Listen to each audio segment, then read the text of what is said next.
કેમ છો મિત્રો? સૌ કુશળ હશો, મજામાં ને? થોડાક સમય પહેલાં આપણે ઓનલાઈન એજ્યુકેશનના માધ્યમથી મળવાનું થયું હતું. ધોરણ 12 વાણિજ્ય વ્યવસ્થા વિષયમાં આપ લોકોએ અમારા માધ્યમથી પહેલો પાઠ અને 7મો પાઠ પૂર્ણ કરેલ છે. હવે એક નવા પાઠ સાથે ફરી પાછું ઓનલાઈન શિક્ષણના માધ્યમથી આપની સાથે મળવાનું થશે. પાઠ નંબર 5, કર્મચારી વ્યવસ્થા, સ્ટાફિંગ. મિત્રો, તમને થતું હશે કે આ શબ્દ તો કંઈક જાણીતો છે. જાણીતો કેમ ન હોય? પહેલા પાઠમાં જ તમે આના વિશે ભણી ગયા. પહેલા પાઠની અંદર સ્ટાફિંગ વિશેની સમજણ આપવામાં આવેલી હતી. સ્ટાફિંગ શું છે તેના વિશેની સમજણ પણ તમને પ્રાપ્ત થઈ હશે. સ્ટાફિંગ માટે કઈ બાબતો જવાબદાર છે તેના વિશેનો પણ તમને આઈડિયા આવી ચૂકેલો હશે. પરંતુ અહીંયા લ્યુથર ગ્યુલિક નામના વાણિજ્ય શાસ્ત્રીએ તમને પોસ્ટકોર્બનું સૂત્ર પહેલા પાઠની અંદર આપેલું હતું, જેમાં એસ ફોર સ્ટાફિંગ શબ્દનો ઉલ્લેખ કરવામાં આવેલો છે. મિત્રો, આ પાઠ બોર્ડની અંદર 10 માર્કમાં પૂછાય છે અને આ પાઠમાંથી જે 10 માર્કનું પૂછાય છે જેમાં 5 માર્ક એટલે કે સેક્શન ઈનો એક પ્રશ્ન, 5 માર્કનો એક પ્રશ્ન, 2 માર્કના 2 પ્રશ્ન એટલે કે સેક્શન ઈમાંથી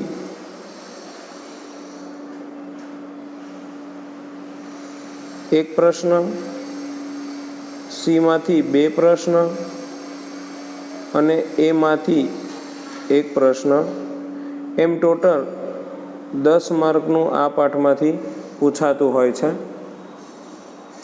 તો તમારે લોકોએ આ રીતના 10 માર્ક સંદર્ભે આ પાઠ ખાસ તૈયાર કરવો. પાઠ થોડોક સરળ છે એટલે તમારા માટે તૈયાર કરવાનું કામ પણ ઘણું સરળ બની જશે. કર્મચારી વ્યવસ્થા, ધંધાકીય એકમમાં કર્મચારી વ્યવસ્થા કેટલી મહત્ત્વની છે તે બાબત આપણે પ્રાચીન કાળથી જોવાની છે. પ્રાચીન કાળની અંદર પણ ઉદ્યોગ ધંધાઓ ચાલતા હતા અને કર્મચારીની એકમમાં જરૂર પડતી જ હતી, નહોતી પડતી તેવું કહી શકાતું નથી. અહીંયા કીધેલું છે, ઔદ્યોગિક ક્રાંતિ થયા પછી ઉદ્યોગોએ ઉત્પાદનનું કાર્ય મોટા પાયે શરૂ કર્યું. શરૂઆતના તબક્કે તેમાં કોઈ ચોક્કસ કાર્ય પદ્ધતિ ન હતી. ઇંગ્લેન્ડની અંદર ઔદ્યોગિક ક્રાંતિ થઈ, ઉદ્યોગ ધંધાનો વિકાસ થયો. ઉદ્યોગ ધંધાનો વિકાસ થવાને કારણે દરેક જગ્યાએ ઉદ્યોગોમાં મોટા પાયે ઉત્પાદન કાર્ય હાથ ધરવામાં આવ્યું, પરંતુ તેનું કોઈ જ પ્લાનિંગ નહોતું. એની અંદર કર્મચારીઓ પણ કામ કરતા હતા, પણ સ્વાભાવિક છે કે પાયા વગરની વાત, આયોજન વગરનું કામ એ બધું નકામું હોય છે. એમાં મહેનત વધી જાય છે પણ સામે સફળતા ઘણી ઓછી મળતી હોય છે. પરિણામે ઓછા ખર્ચે વધુ નફો મેળવવાની પ્રવૃત્તિ શરૂ થઈ. બહુ સમજવા જેવી બાબત છે. ખર્ચ ઓછો થવો જોઈએ અને સામે નફો કેવો મળવો જોઈએ? વધુ મળવો જોઈએ. એવી પ્રવૃત્તિ શરૂ કરવામાં આવી. પરિણામે કર્મચારીનું શોષણ થવાની શરૂઆત થઈ અને 19મી સદીના અંત ભાગમાં આગવી સૂઝ ધરાવતા સંચાલકોને સમજાયું કે ઉત્પાદનના જડ સાધન સામગ્રી કરતાં લાગણીશીલ કર્મચારીઓ વધુ અગત્યના છે. ઉત્પાદનની અંદર જે કાંઈ આપણી સાધન સામગ્રી જડ છે, નિર્જીવ છે, એની કરતાં જે કર્મચારીઓ જે અંદરથી લાગણીથી જોડાયેલા છે એવા લાગણીશીલ કર્મચારીઓ એકમ માટે ખૂબ જ અગત્યના પુરવાર થતા હોય છે. ટીક માર્ક કરજો. સંચાલકોને સમજાયું કે ઉત્પાદનના જડ સાધન સામગ્રી કરતાં લાગણીશીલ કર્મચારીઓ વધુ અગત્યના છે. તેઓને સમજાયું કે યંત્રો આપોઆપ નથી ચાલતા, પણ કર્મચારીઓ ચલાવે છે. પરિણામે ધંધાકીય એકમમાં કર્મચારીની સૌથી પહેલાં ભરતી, પસંદગી, નિયુક્તિ, બઢતી, બદલી, તાલીમ વગેરે માટે વૈજ્ઞાનિક પદ્ધતિઓની જરૂરિયાત અનુભવાઈ હતી. એટલે કે એકમમાં કામ કરતા કર્મચારીની સૌથી પહેલાં ભરતી કરવી પડશે, નિયુક્તિ આપવી પડશે, પસંદગી કરવી પડશે. કામ શીખવા માટે તેને તાલીમ પણ આપવી પડશે. જે સારું કામ કરે છે તેને મૂળ હોદ્દા કરતાં આગળ પ્રમોશનનો હોદ્દો એટલે કે બઢતી આપવી પડશે, યા બદલી કરવી પડશે વગેરે જેવી બાબતો એના પ્રસ્તાવના રૂપની અંદર આવી શકે છે. પણ ધંધાકીય એકમમાં કર્મચારી વ્યવસ્થા છે શું? પહેલી બાબત, કોને કર્મચારી વ્યવસ્થા કહેવાય એ જાણવી પણ આપણા માટે એટલી જ જરૂરી છે.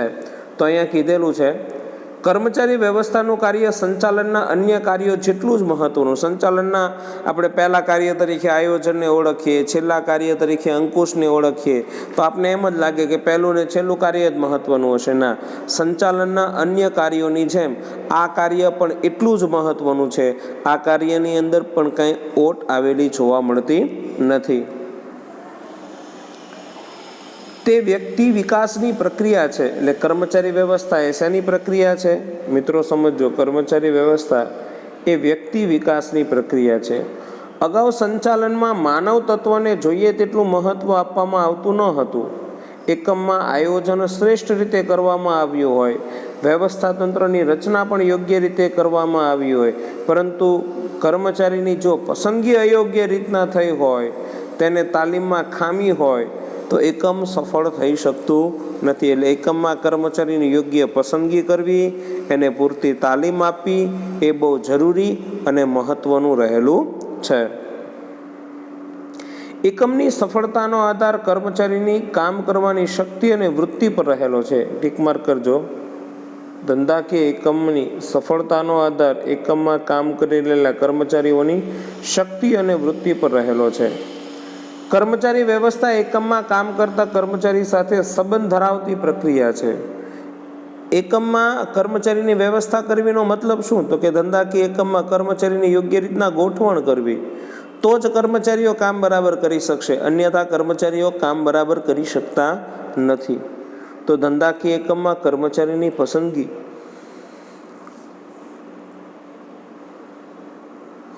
આ બધી બાબતો તેની સાથે સંકળાયેલી હોય છે. એટલે એકમમાં કામ કરતા કર્મચારીની યોગ્ય રીતના ભરતી કરવી એ બાબત પણ એટલી જ મહત્વની પુરવાર થતી હોય છે. મિત્રો આગળ જોઈએ, ધંધાકીય એકમમાં કર્મચારી વ્યવસ્થાનો ખ્યાલ શું છે? કોને કર્મચારી વ્યવસ્થા કહેવાય?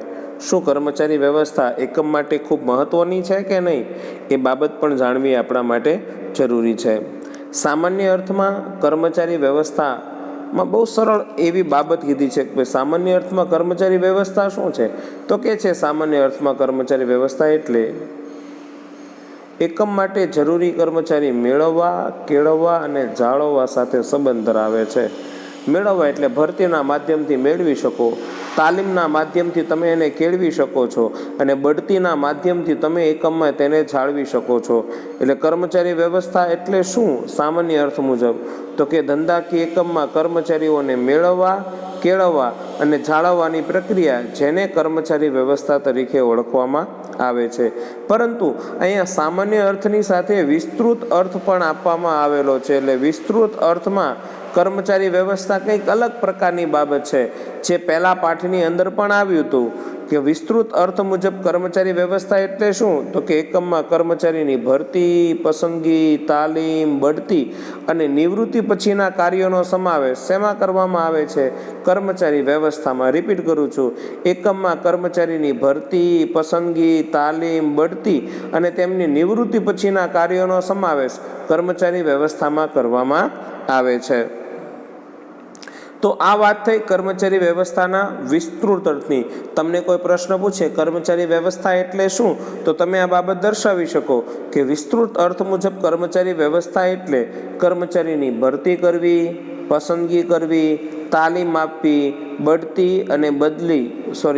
અને તેમની નિવૃત્તિ પછીના કાર્યોનો સમાવેશ કર્મચારી વ્યવસ્થામાં કરવામાં આવે છે. તો આ કર્મચારી વ્યવસ્થા વિશેની વાત થઈ. હવે આ કર્મચારી વ્યવસ્થાની લાક્ષણિકતાઓ. મિત્રો 3 માર્કનો પ્રશ્ન છે, કોઈ વખત 5 માર્કમાં પણ પૂછાઈ જાય છે. કર્મચારી વ્યવસ્થા એટલે શું, તેની લાક્ષણિકતાઓ સમજાવો. પ્રશ્નને ફરીથી રિપીટ કરું છું, કર્મચારી વ્યવસ્થા એટલે શું, તેની લાક્ષણિકતાઓ સમજાવો. આવો પ્રશ્ન 3 માર્કમાં પણ પૂછવામાં આવતો હોય છે. તો સૌથી પહેલું જ એનું લક્ષણ સૂચવે છે કે સંચાલનનું અગત્યનું કાર્ય છે. કોણ સંચાલનનું અગત્યનું કાર્ય છે? તો કે કર્મચારી વ્યવસ્થા જે છે એ સંચાલનનું અગત્યનું કાર્ય છે. તો પ્રશ્ન એમ થાય, બાકીના કાર્યો અગત્યના નહીં હોય? બાકીના કાર્યો પણ એટલા જ અગત્યના છે. અહીંયા કીધું છે કે સંચાલનના અન્ય કાર્યો, કયા કયા કાર્યોની વાત થઈ? તો કે આયોજન, વ્યવસ્થા તંત્ર, દોરવણી, સંકલન અને અંકુશની જેમ કર્મચારી વ્યવસ્થાપન એ સંચાલનમાં અગત્યનું કાર્ય છે. એનો મતલબ એવો થયો, સંચાલનના બધા કાર્યો કેવા છે? તો કે ખૂબ જ અગત્યના છે. એટલે પહેલો મુદ્દો કીધો સંચાલનનું અગત્યનું કાર્ય. મુદ્દા નંબર 2, કેવી પ્રક્રિયા છે? તો કે કર્મચારી વ્યવસ્થા એ કાયમી ચાલતી પ્રક્રિયા છે, એટલે તેને કાયમી પ્રક્રિયા તરીકે ઓળખવામાં આવે છે. કર્મચારી વિના એકમનું અસ્તિત્વ શક્ય નથી. ધંધાકીય એકમનું અસ્તિત્વ કોના વગર શક્ય નથી? તો કે કર્મચારી વિના શક્ય નથી. મિત્રો, એક વસ્તુ નક્કી છે કે જ્યાં સુધી એકમની પ્રવૃત્તિ ચાલુ રહેશે ત્યાં સુધી કર્મચારીઓનું એકમમાં રહેતા હોય છે અને કર્મચારી વ્યવસ્થાનું અસ્તિત્વ પણ એમને એમ ટકી રહે છે. કારણ કે એકમ જ્યાં સુધી ચાલુ રહેશે ત્યાં સુધી કર્મચારી રહેવાના જ છે.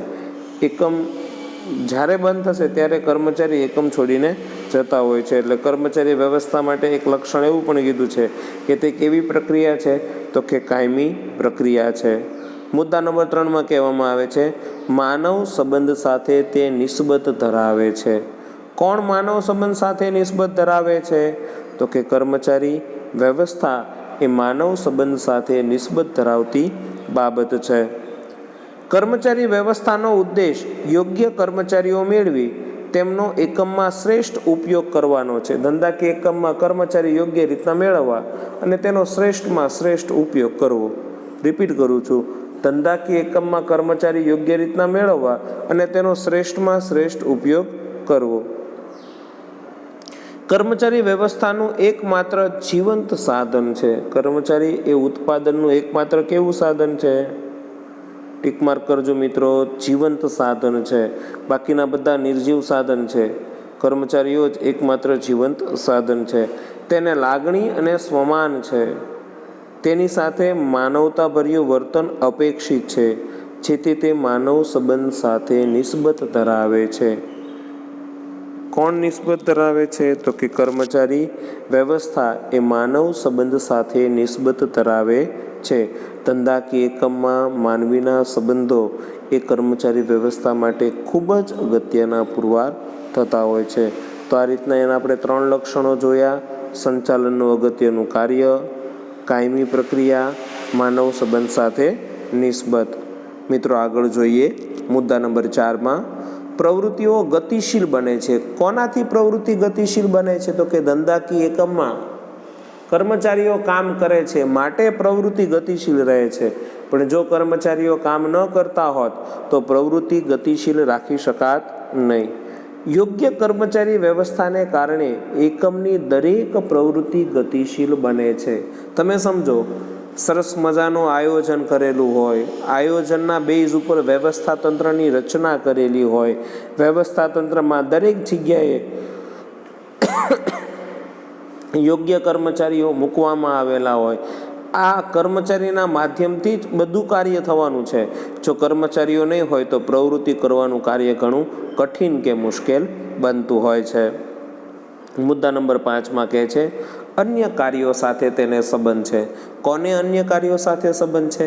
તો કે કર્મચારી વ્યવસ્થાને સંચાલનના અન્ય કાર્યો સાથે. હવે સંચાલનના અન્ય કાર્યો કયા? તો કે સંચાલનના અન્ય કાર્ય તરીકે તમે વિચારી શકો આયોજન, વ્યવસ્થા તંત્ર, દોરવણી, સંકલન, અંકુશ. આ બધા સાથે કોને સંબંધ છે? તો કે કર્મચારી વ્યવસ્થાને. કર્મચારી વગર ન તો આયોજન બને, કર્મચારી ન હોય તો વ્યવસ્થા તંત્રની રચના પણ ન થઈ શકે, કર્મચારી ન હોય તો તમે સંકલન ન સાધી શકો, દોરવણી ન આપી શકો કે અંકુશ પણ રાખી શકતા નથી. એટલા બધા કાર્ય માટે શું જરૂરી છે? તો કે કર્મચારી વ્યવસ્થા એ જરૂરી છે. મુદ્દા નંબર 6માં આવે છે કર્મચારી વ્યવસ્થા કેવી પ્રવૃત્તિ છે? તો કે વિશાળ અને વિસ્તૃત પ્રવૃત્તિ છે. કેમ વિશાળ પ્રવૃત્તિ કીધી છે? કેમ વિસ્તૃત પ્રવૃત્તિ કીધી છે? તો કે સામાન્ય અર્થમાં કીધું હતું ને કે ત્યાં કર્મચારીને સૌથી પહેલાં મેળવવામાં આવે, ત્યારબાદ કેળવવામાં આવે અને ત્યારબાદ તેને જાળવવા માટે અને તેનો વિકાસ કરવામાં આવે છે. માટે કર્મચારી વ્યવસ્થાને આવા 3 પ્રકારના કાર્યો થાય છે, મેળવવા, કેળવવા અને જાળવવાના. માટે તેને કેવી પ્રવૃત્તિ કહેવાય છે? તો કે વિસ્તૃત પ્રવૃત્તિ તરીકે ઓળખવામાં આવે છે. કર્મચારી વ્યવસ્થા એ કેવો ખર્ચ છે? તો કે મૂડી ખર્ચ છે. કાઉન્સમાં લખેલું છે રોકાણ. અહીંયા કરવામાં આવેલું રોકાણ જે ભવિષ્યમાં સારામાં સારું વળતર આપવાનું છે. કર્મચારીની ભરતી, પસંદગી, તાલીમ અને વિકાસ માટે કરેલ ખર્ચ એ ધંધાનો ખર્ચ ન ગણતા જરૂરી મૂડીરોકાણ ગણવામાં આવે છે. બરાબર સમજવા જેવી બાબત છે. કર્મચારીની ભરતી કરવાની હોય, તાલીમ આપવાની હોય, તેનો વિકાસ કરવાનો હોય તો એની પાછળ કરવામાં આવેલો ખર્ચ એ ખર્ચ નથી પણ એક પ્રકારનું મૂડીરોકાણ રહેલું છે. તો આ રીતના મિત્રો અહીંયા તમે કર્મચારી વ્યવસ્થાનો અર્થ અને તેની લાક્ષણિકતામાં 7 મુદ્દાનો સમાવેશ કર્યો.